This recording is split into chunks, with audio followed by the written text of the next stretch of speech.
passing through a quick check on the young first-time vote. पसंद है मोदी जी आपको? पसंद नापसंद की बात नहीं है, लेकिन उन्होंने जितने काम किए हैं वो सब देख सकते हैं।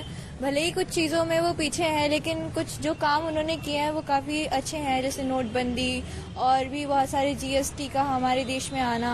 ये सब चीज़ें काफ़ी कहीं ना कहीं फ़ायदेमंद भी हैं और नुकसानदायक भी। तो दोनों चीज़ों को देखकर कहना चाहूँगी कि मोदी जी से होप्स हैं। होप्स हैं। कौन सही काम कर रहा है? मैम फिलहाल तो मोदी जी की सरकार है तो थोड़ा बेटर काम कर रही है, क्योंकि हमारे एरिया में जो है मतलब काफ़ी बहुत ज़्यादा विकास हुआ है। बहुत जी मुझे लगा है। आप वोट देंगे? क्या सोच के वोट देंगे? मैडम सबका साथ सबका विकास होना चाहिए। मोदी जी पसंद है जी। आप? पहली बार वोट देंगे। जात राजनीति से जात पात खत्म होनी चाहिए और क्राइम पूरी कंट्रोल होनी चाहिए, इसी मुद्दे पे वोट देंगे। जैसे मैम मोदी सरकार ने भी वुमेन एम्पावरमेंट के लिए जैसे कितनी स्कीम लॉन्च किया है, जैसे नारी शक्ति वंदन योजना और सुकन्या योजना, तो इन्हीं के बेस पे वोट दूंगी। मोदी जी पसंद? Yes ma'am. At the mill, mood mostly anti-establishment. At the college, the Modi factor cuts all. Along with the Jat, Muslims account for 19% of Uttar Pradesh's population, and the voting behavior is likely to define the outcome on 24 Lok Sabha seats with a 20 to 50% Muslim population.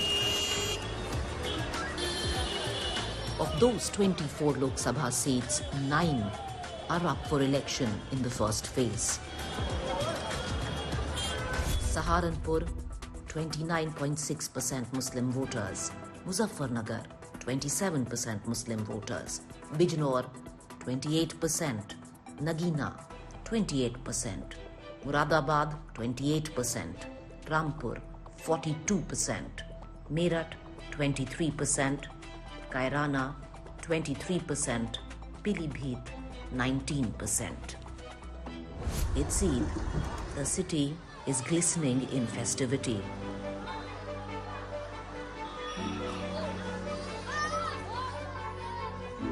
The Eidi, dutifully collected by the young, is being put to good use. The starch on the new clothes visible, and so is the fervor of political hope.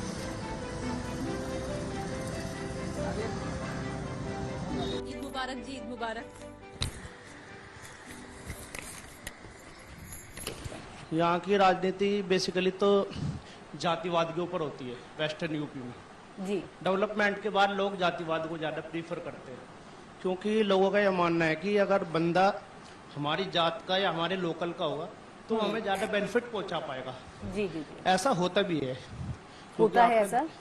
आपने देखा होगा कि सिर्फ मुजफ्फरनगर नहीं, western UP में अक्सर यही होता है कि आदमी अपने बंदे को सपोर्ट करने की ज़्यादा कोशिश करता है जी। उसमें ड्रॉबैक उसका ये होता है कि उसकी वजह से एक कम्युनिटी जो है वो पीछे चली जाती है जी। फॉर एग्जाम्पल अगर आप देखें डॉक्टर बालियान को देख लीजिए, उस सभी के लिए काम करते हो, लेकिन फिर भी इस सरकार के दूसरी बार आने के बाद मुस्लिम्स काफ़ी पीछे चले गए हमारे जिले के अंदर, क्योंकि 2013 में मुजफ्फरनगर में दंगे हुए जी। मैंने मीडिया के साथ कवरेज कराया था न्यूयॉर्क टाइम्स के साथ as a translator English to Hindi और उर्दू। जी जी जी।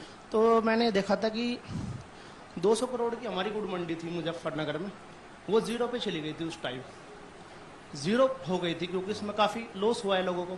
जी जी। गैर मुस्लिम्स को भी इसमें लॉस हुआ है, हिंदूज की भी जो कपड़े की दुकानें थी वे भी जली है। तो इन चीजों को देखते हुए डेवलपमेंट पे तो भाई कह रहे हैं, ये भी कह रहे हैं कि हम विकास डेवलपमेंट, आपको लगता है आप उस विकास की? लेकिन मेरा ये मानना है कि विकास तो एक ऐसी चीज है कि जिसे पूरे देश में देखा जाता है कि भाई विकास पे हर अनपढ़ आदमी भी पढ़ा लिखा भी ये कहेगा मैं तो डेवलपमेंट के ऊपर वोट दूंगा भाई।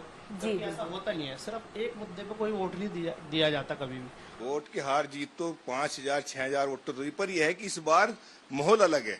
इस टाइम जो हमारे माहौल है जो अलग है कि जो हमारे यहाँ की ठाकुर है 2400 के जो गाँव है उनकी मुखालफत, त्यागी बिरादरी की मुखालफत, दूसरा बसपा का कैंडिडेट, पहले बसपा सबसे गठबंधन था और जो हिसाब से चुनाव लड़े थे उसमें कांग्रेस, लोकदल, बसपा, सपा इकट्ठे थे।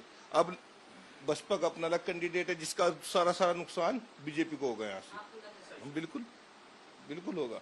आप किसी भी कंट्री में अगर आप जियोग्राफिकली किसी भी एशियन कंट्री को छोड़कर बात करें तो सब यही कहेंगे कि भाई जो हिंदुस्तान की जो पॉलिटिक्स है वो एंटी मुस्लिम और एंटी दलित जा रही है आज।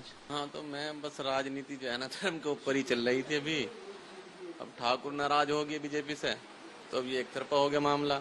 आपको एक तरफा लग रहा है? बिल्कुल मामला खराब है बहुत। अब के हालत बहुत, बालियान साहब की हालत खराब है बहुत। ये नहीं तो बालियान साहब तो बिना उसके जीत जाते। ठाकुर नाराज, सैनी नाराज, कश्यप नाराज, सब एक तरफा हो गया काम। इस बार आपको लगता है हिंदू मुस्लिम हो गए? नहीं नहीं, इस बार बिल्कुल नहीं हिंदू मुस्लिम है। अब के तो जो है ना बस बिरादरी के ऊपर चल रहा इलेक्शन। मुजफ्फरनगर का खास, आगे का तो हमें नहीं पता।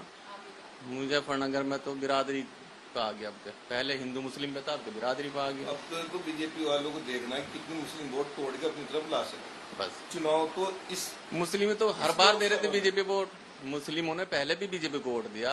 इससे पहले भी बालियान साहब को किसी गांव में 200, किसी में 250, किसी में 400 वोट पड़ा है। अब के भी वही पोजीशन है, लेकिन अब के अलग है बहुत। अब के अलग, बहुत अलग। मांगनी पड़ेगी, अब की जरूरत होगी। पहले ये जा नहीं रही थे कहीं भी, अब के घर घर जाना पड़ रहा है। त्रिकोणीय श्रृंखला फंस गई ना। अब मुसलमान जिधर ज्यादा जाएगा चुनाव जीतेगा। मुजफ्फरनगर की स्थिति तो है। अब मुसलमान अगर एक तरफा मलिक साहब पे पड़ गया तो ये एक तरफ, और अगर ये बालियान साहब पर कुछ भी खिसक गया तो बालियान साहब। क्योंकि मुस्लिम भी बहुत राजपूताना है तो उन्होंने ये बाइकआउट कर दिया बीजेपी का। उन्होंने कसम खा ली है कि हमें डालना ही नहीं है बीजेपी को वोट। बहुत सारे मुसलमान भी राजपूत हैं तो हिंदू और मुस्लिम जितने भी राजपूत हैं उन्होंने बाइकआउट कर दिया है यहाँ पे, तो वेस्टर्न यूपी में खास तौर से। क्योंकि हमारे तो हर सोसाइटी के लोग उठने बैठने वाले हैं, सब तरह के दोस्त हैं मेरे। गैर मुस्लिम नॉन मुस्लिम दोस्त ज़्यादा हैं मेरे, क्योंकि मैं यूनिवर्सिटी में पढ़ाता हूँ। तो यही लग रहा है मुझे कि एक तरफा वोट जाना चाहिए इस बार।